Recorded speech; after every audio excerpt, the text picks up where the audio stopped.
Bonjour. Aujourd'hui, petite vidéo en réponse plus ou moins, parce que c'est plus ou moins le cas, à la vidéo de Ernesto 2.0 qui nous dit qu'il faut pas regarder des séries, que c'est le mal absolu, que c'est abrutissant, je sais pas trop, bla bla bla bla. C'est un peu de ça que je vais parler, mais j'ai un peu dévié aussi, parce que voilà, euh, j'ai pas envie de baser une vidéo, ma vidéo sur ce seul sujet. Euh, je vais parler de la société de consommation en général, en fait. Euh,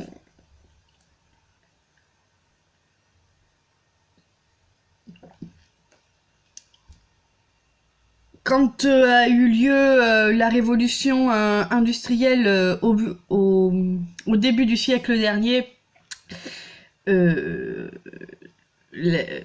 l'Européen s'est mis à consommer à outrance, à développer, euh, à développer des industries, à consommer des matières premières plus que de raison. Et c'est considéré au début du XXe siècle comme dangereux et au XXIe siècle comme néfaste, bla bla bla bla. Ouais, d'accord, ok. Consommer, c'est pas bien parce que ça pollue, parce que c'est se détacher des valeurs humaines essentielles qui est de de de partager, je sais pas quoi. On devient égoïste en consommant. Il faut absolument consommer. Maintenant, on nous parle même de consommer éthique, de partager, d'éviter de faire des déchets, parce que vous comprenez que la pollution va finir par détruire l'homme, que même pour la planète, on n'a pas le droit de la traiter comme ça, parce qu'elle est mère nature, et bla bla bla. Putain, il veut pas tenir. Bla bla bla bla bla. Ok. Faut pas consommer, c'est absolument, c'est terrible de consommer. Si vous consommez, vous êtes un monstre. Vous gaspillez. Vous êtes esclave de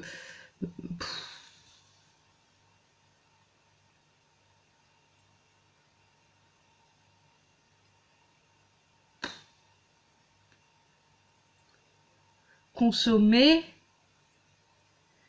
des choses a permis, hmm, permet à des gens de créer leurs objets, de les vendre et de vivre. Déjà, bon. Si tu crées pas, si personne ne consomme le produit ou le service que tu vends,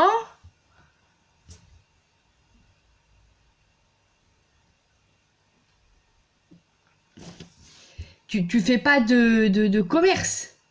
Hein. Si absolument consommer, c'est mal, c'est... Alors oui, c'est vrai, tu me diras, tu sais pas, si t'achètes un t-shirt chez Nike, par exemple, là, c'est pas une t-shirt, c'est une veste, mais bon, t'as compris le délire.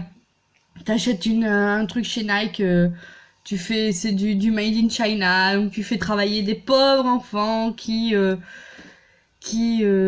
sont exploités au fin fond de la Chine. De toute façon, niveau vêtements, il y a que du made in China. Je vous assure, hein, dans ce qui est abordable pour moi, et je vais pas vivre toute nue, faut bien que je m'habille, il y a que du made in China. Alors je préfère prendre du Nike que je vais payer un peu cher et qui va tenir et voilà, ou des vêtements qui vont me plaire comme ma jolie robe style années 50 vintage que je paye aussi un peu cher, mais voilà, que je sais que je vais garder parce que j'aime bien le tissu, parce que je vois que c'est quand même un peu des coutures de qualité, etc. Ou prendre, je sais pas, des vêtements de la marque de Vodka Prod, même si c'est fait au Bangladesh. Voilà, je préfère prendre des trucs qui me plaisent, même si c'est du made in China, quoi. Enfin, je vais pas vivre toute nue non plus, tu vois, le délire, mais pas. Ouais, je pourrais prendre des vêtements issus du commerce équitable, mais déjà, je sais même pas où c'est qu'il faut qu'on trouve ça. Si c'est pour acheter sur internet des vêtements, c'est pas trop la peine. Alors oui, tu vas me dire, ouais, mais tu prends des vêtements de chez Vodka, y a que sur internet. Ouais, mais c'est une veste que j'ai, c'est pas non plus. Enfin bon, euh,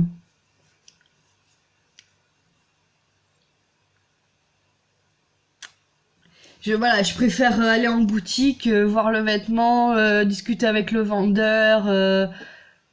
Enfin voilà, c'est du made in China, mais il y a que ça de toute manière sur le marché. Alors autant discuter avec le vendeur. Par exemple, l'autre jour, je suis allée me chercher mon t-shirt serre d'aigle. Voilà, j'étais contente de discuter avec le vendeur de Harry Potter.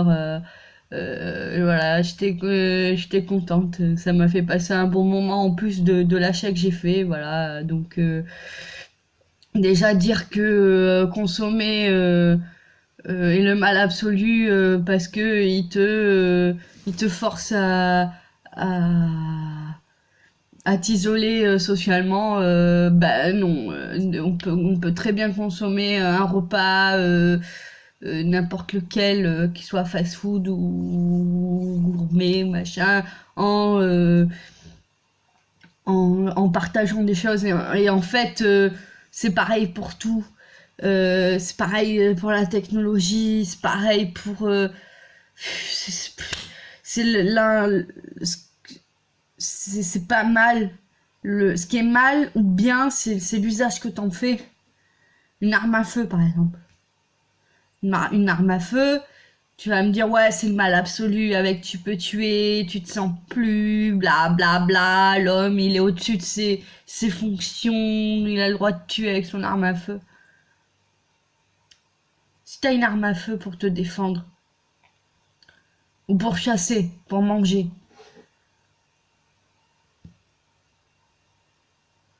si t'as une arme à feu, je sais pas, il y a plein de métiers où ils ont des armes à feu et justement, tu vois, dans leur formation, je pense à des militaires, je pense à des policiers, je pense à des agents de sécurité.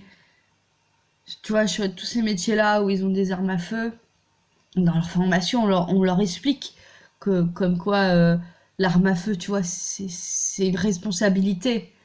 Et donner une arme à feu à quelqu'un, posséder une arme à feu, c'est prendre ses responsabilités d'homme, tu vois. La consommation de biens, c'est souvent décrit comme quelque chose de prise au trip, de dégradant pour l'être humain. Ah, tu te rends compte, t'es toujours dans la consommation, machin. Qu'est-ce que c'est que ces conneries, sérieux? Qu'est-ce que c'est que ces conneries? Pour consommer, faut de l'argent. Pour avoir de l'argent, faut travailler, non? Et alors, il n'y a pas la valeur du travail qui peut venir être inculquée dans la tête de nos enfants, par exemple.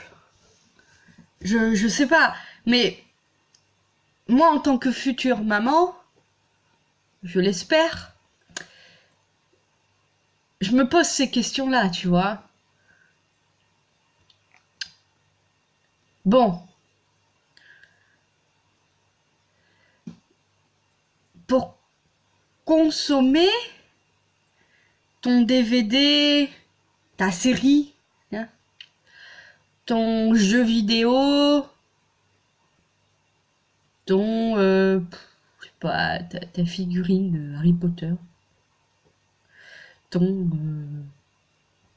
n'importe quoi, ton McDo, ton Quick, ton... acheter ton téléphone. Pour ça, il faut de l'argent. Pour avoir de l'argent, faut travailler. Ah oui. Après, tu peux me dire oui, mais euh, consommer, c'est un peu comme une drogue, et puis s'il faut de l'argent pour avoir ma drogue, on peut se mettre à voler, bla bla bla bla. Ouais, d'accord.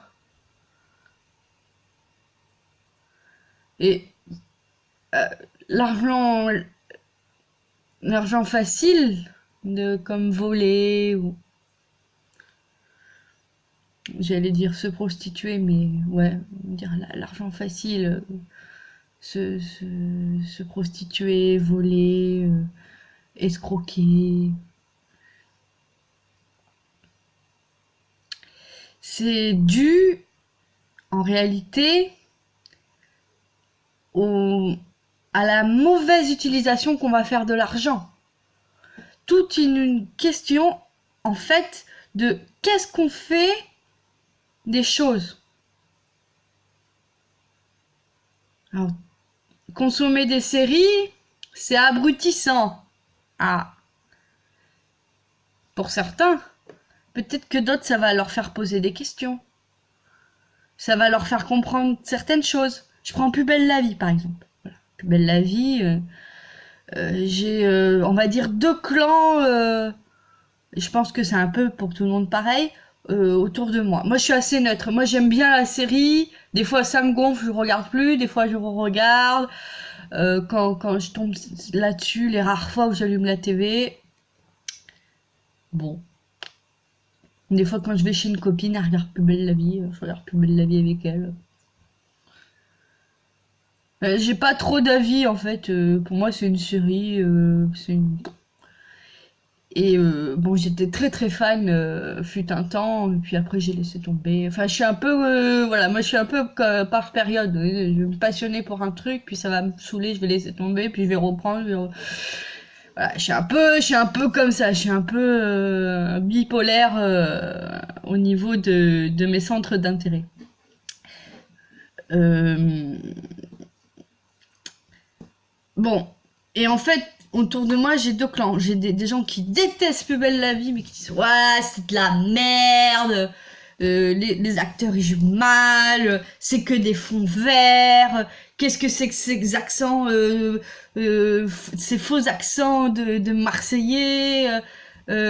C'est n'importe quoi. Les plans sont mal faits, mal coupés. Gna gna gna gna gna gna gna gna gna. Et j'ai un autre côté de mon entourage qui, lui, est à fond dans Plus belle la vie. Ouais, c'est trop bien. Ça raconte des belles histoires avec des belles intrigues. Euh, je sais pas ce qu'on peut, ce qu'on peut dire, trop dire. Mais je sais pas, moi, par exemple, Plus belle la vie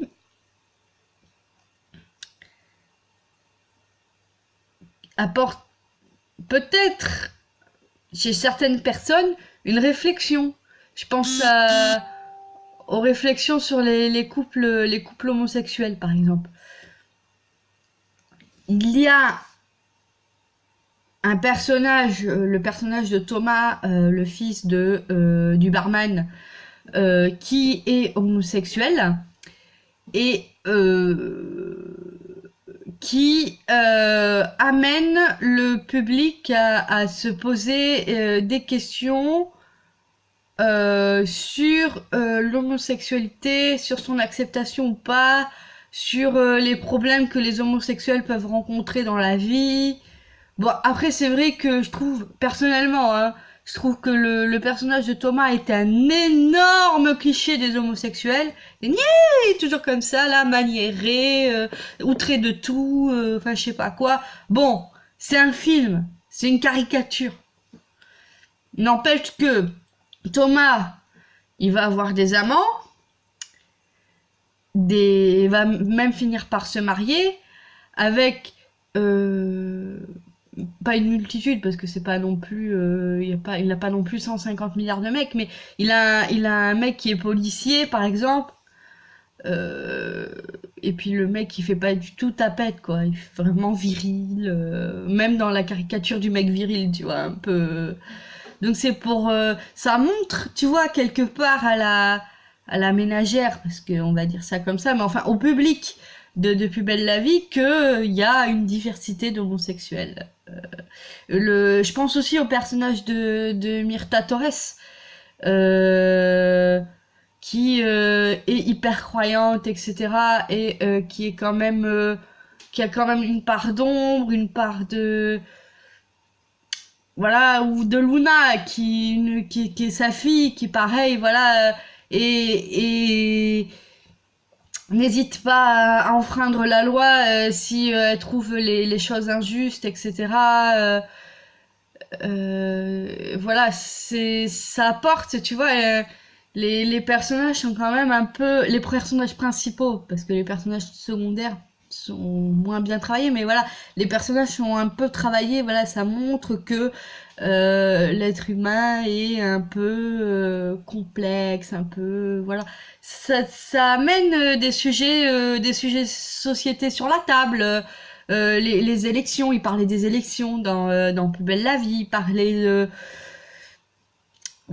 des trans. Là, la dernière intrigue que j'ai vue, c'est une jeune fille qui se rend compte qu'en fait, elle est pas née dans le bon corps et qui veut devenir un garçon, et donc qui est transsexuel.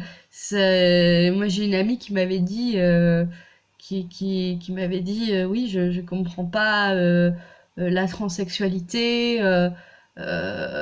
Pour moi, c'est bizarre, mais bon, elle avait un peu de peine pour le personnage qui se faisait embêter à l'école. Elle disait, ok, je comprends pas, mais bon, faut la laisser, le laisser, ou enfin, je sais pas trop comment on dit, le laisser vivre sa vie, etc. C'est pas une raison pour lui donner des coups, tout ça. Donc ça amène une réflexion un peu chez le téléspectateur,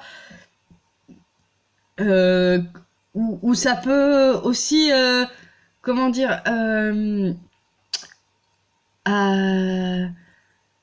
mener des sujets de discussion sur la table en famille, faire un coming out par exemple. Bon, je sais qu'il n'est pas nécessaire pour quelqu'un qui a une orientation sexuelle autre que celle d'hétéro de faire son coming out, mais certains homosexuels ou bisexuels ou polyamoureux ou peu importe ont un besoin en fait d'être francs avec leur famille, d'être de rien cacher, de dire les choses, et des fois de d'avoir une série qui en parle, des fois, tu vois, ça aide à mettre le sujet sur la table.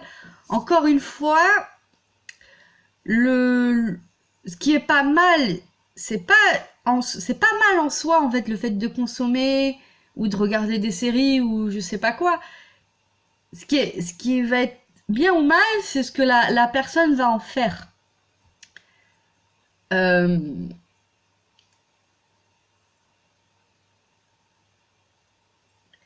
et puis euh, on, on peut même citer le mal du mal par excellence, que moi je considère dans mon système de valeurs, parce que c'est toujours pareil, bla bla bla bla. Comme le mal absolu, ça va être le livre d'Adolf Hitler, Mein Kampf. J'ai pas lu Mein Kampf, j'ai pas la moindre idée de ce qu'il y a dedans. Enfin, si, j'en ai une idée parce que j'ai regardé des reportages dessus, etc. Mais j'ai pas lu Mein Kampf, donc je vais peut-être dire des énormes âneries. Mais il me semble que il dit en gros que les juifs, c'est le mal incarné, que c'est comment dire la raison du mal sur terre, et que les blancs sont supérieurs parce qu'ils sont blancs. Je crois que c'est une idée comme ça. Euh, c'est mal si on le prend tel que et qu'on l'applique dans sa vie, parce que on va créer une oppression raciale sur les juifs par exemple. Et ça peut être bien de le prendre pour comment dire, étudier la façon de penser de Hitler et dans les générations futures, vous voyez, déceler les systèmes de pensée qui seraient déviants et essayer de corriger quelqu'un qui aurait tendance à penser comme ça. Voilà. Un peu comme dans Harry Potter, j'en reviens à Harry Potter, mais je pense que J.K. Rowling fait d'énormes parallèles en fait entre le conte de Harry Potter et la guerre 40. Enfin, pour moi, c'est évident, mais après, voilà, chacun interprète comme il veut. Euh,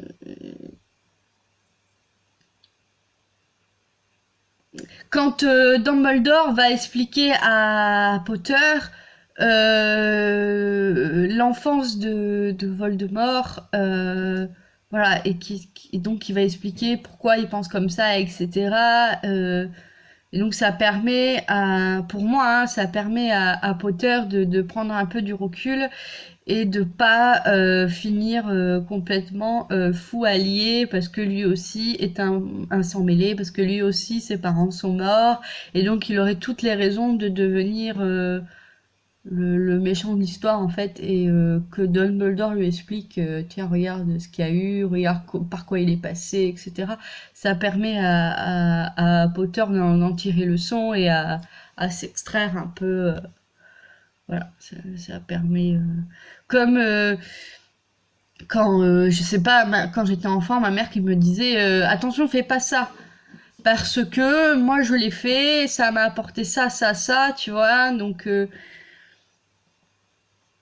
un peu prendre du recul d'ailleurs il y a une citation je sais pas de qui dit je c'est bien d'apprendre de ses erreurs mais c'est mieux d'apprendre de celles des autres je préfère il est bien de ouais et il est bon d'apprendre de ses erreurs, mais je préfère apprendre de celles des autres. Voilà, c'est un peu le principe des séries, c'est des séries comme Plus belle la vie, où on va voir des personnages se tromper, changer d'avis, revenir sur leurs décisions, etc. Voilà, donc voilà. Ce que je veux dire,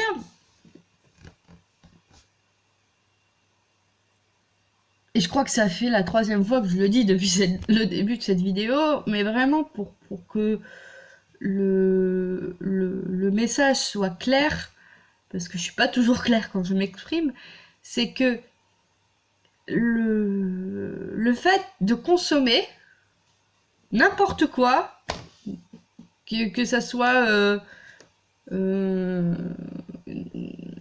ce qu'on appelle je sais pas, du prêt à porter, prêt à manger, prêt à consommer, pré-digérer, pré-mâcher. C'est pas mal en soi, parce que c'est quoi c'est quoi qui est bien? C'est le fait de mâcher sa nourriture? L'effet de faire l'effort intellectuel, de comprendre, je sais pas, quelle morale. Mais ça, tu peux le faire partout. Même dans les trucs qui sont prédigérés. Prenons les Disney. Franchement, plus ça va et plus j'ai une aversion pour les Disney. Mais on va dire quelque chose que vraiment j'aime pas. Les Disney, enfin que j'aime pas. Si j'aime bien un Disney, ça me fait plaisir de regarder un Disney de temps en temps. Mais je veux dire vraiment, je sais pas, je trouve Disney, je trouve que c'est un peu dire faire la morale à l'enfant à tout prix, ou lui mettant que du sucre sur la figure et lui dire regarde, euh, je te mets du sucre dans les yeux, mais je sais pas, mais manger trop gras c'est pas bon. Je sais rien, je dis n'importe quoi, mais euh, est-ce que si l'enfant a en tête l'idée de se faire sa propre réflexion, c'est pas à l'adulte de lui mettre en tête. C'est pas, moi je pense que c'est à l'adulte, donc n'importe lequel, hein, le parent, l'enseignant, la nourrice, le voisin, n'importe qui en fait, de lui amener à faire ses réflexions sur la chose en lui disant tiens regarde t'as vu, tu viens de voir Blanche-Neige, qu'est-ce que t'en penses,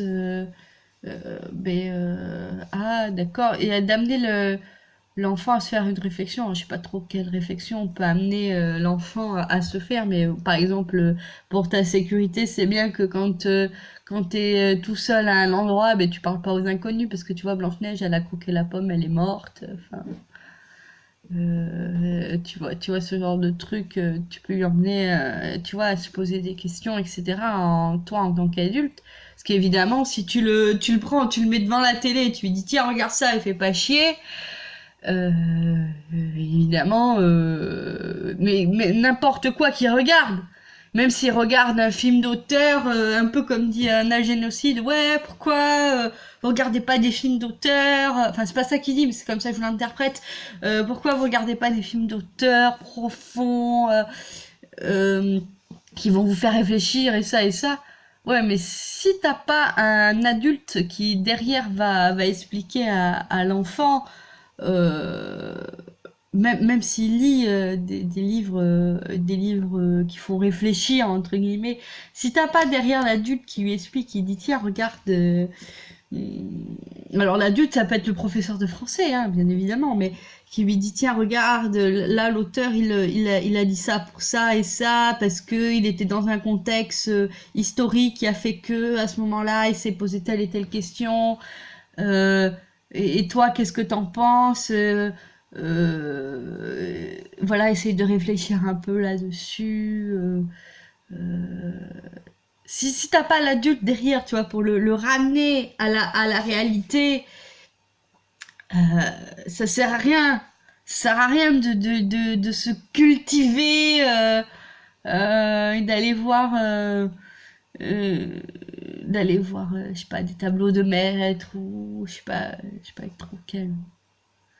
Tu vois, c'est ça, c'est l'enfant, il prend ce qu'on lui donne, il a pas vraiment de discernement. Alors je dis pas qu'un enfant c'est bête, hein, bien au contraire.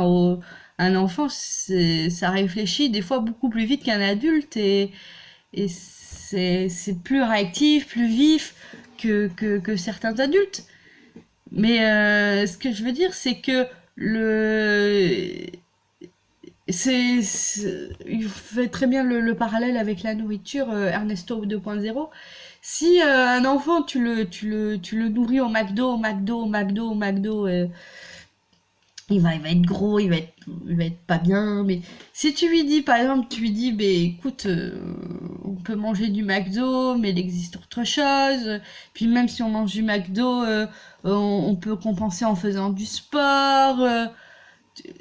Tu vois, amener une réflexion, l'amener à observer le monde qu'il a autour de lui, etc. En fait, peu importe si on lui donne du McDo ou des trucs gastronomiques, enfin, c'est quoi le truc si tu lui, en plus, si tu lui donnes que du truc gastronomique, je sais pas, ça va être vachement dur de créer des liens sociaux. Je sais pas, il va aller voir sa bande de copains, il dit viens, je sais pas comment il s'appelle, notre fils imaginaire. Comment il s'appelle le fils imaginaire dans l'éducation sentimentale? Émile. Ouais, je crois que c'est Émile. Hey, Émile, tu viens, tu descends, on va bouffer McDo.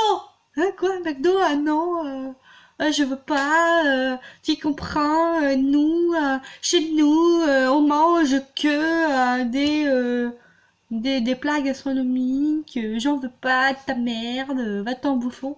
Alors, pour avoir des copains, ça va être compliqué, hein, les gars, parce que alors oui, c'est se rabaisser, je sais pas quoi, tu vas me dire c'est se rabaisser, gna gna gna gna gna gna gna gna. C'est pas.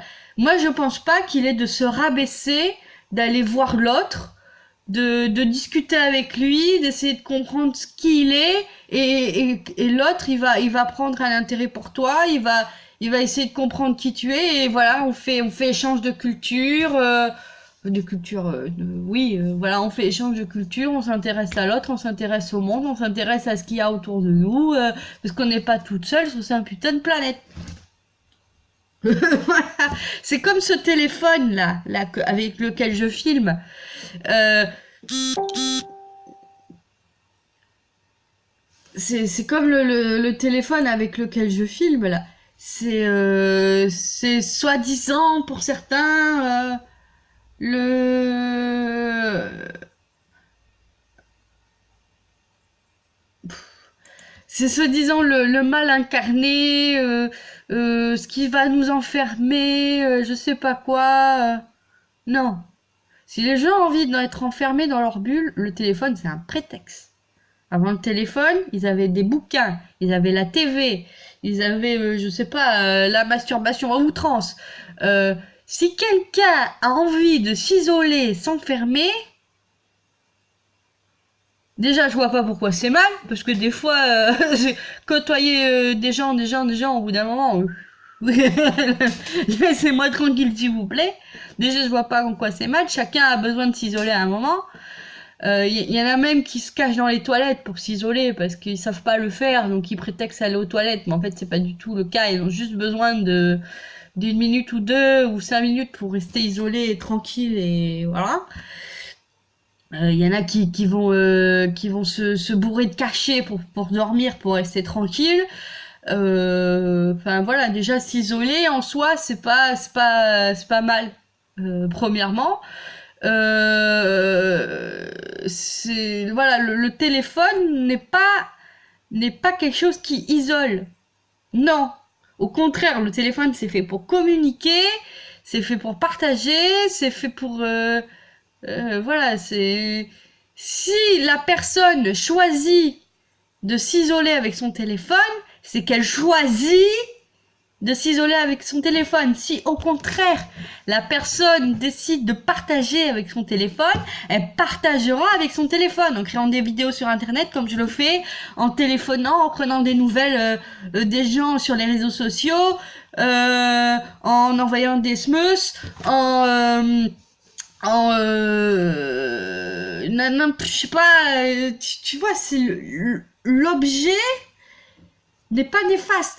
Ce qui est néfaste, c'est ou ce qui est malveillant, bienfaisant ou malveillant, c'est l'utilisation qu'on fait des choses. Et que ça soit n'importe quoi, que ça soit un objet de consommation ou pas, en fait.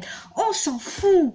On s'en fout de ça. Ce qui compte, c'est à la base de l'individu, c'est son éducation. C'est comment on va l'amener à se poser des questions. Peut-être pas les bonnes questions peut-être pas des bonnes questions, mais au moins se poser des questions, se regarder le monde qui l'entoure, etc.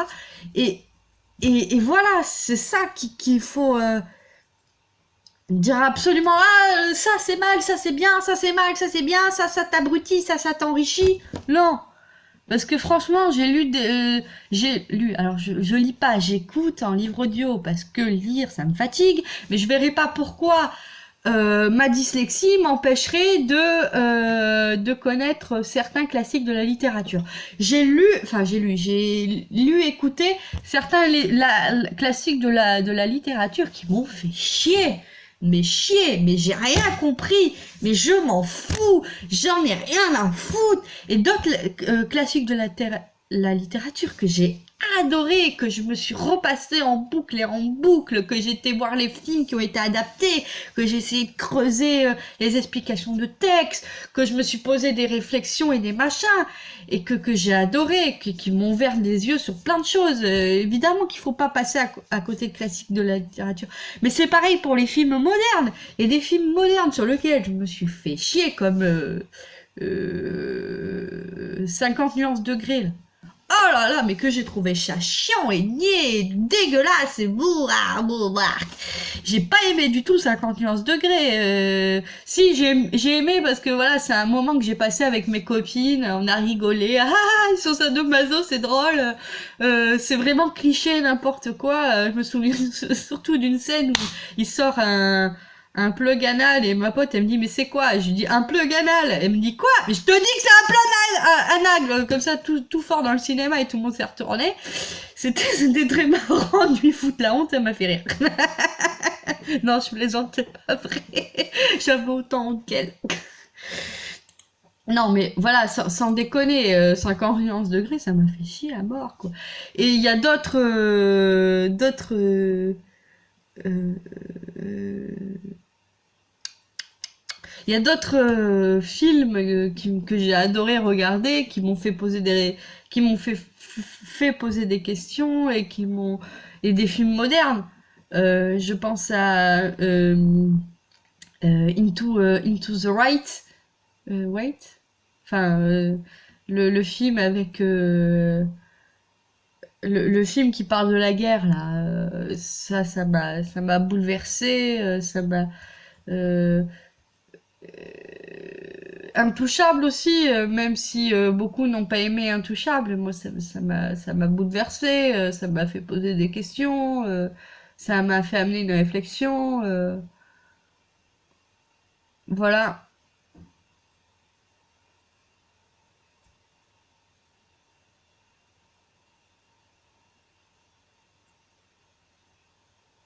Bon, ça fait 36 minutes que je parle pour rien dire, comme d'habitude. Donc si tu veux continuer le débat, me contredire ou tout ce que tu veux, tu le fais dans les commentaires.